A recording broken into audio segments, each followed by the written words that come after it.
தமிழகத்தில் 7 புலம்பெயர் தொழிலாளர்களுக்கு வாக்குரிமை கொடுத்தாலும் எதிர்த்து போராடுவோம் என நடிகர் மன்சூர் அலிகான் தெரிவித்துள்ளார்.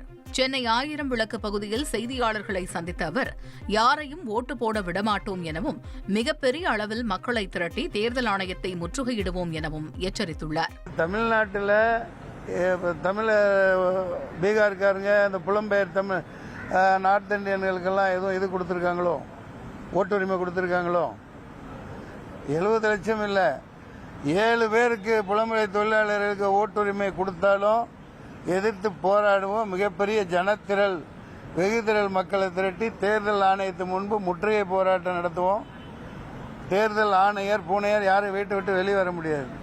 இந்த எல்லா கட்சிகளும் அதுக்கு குரல் கொடுக்கணும்.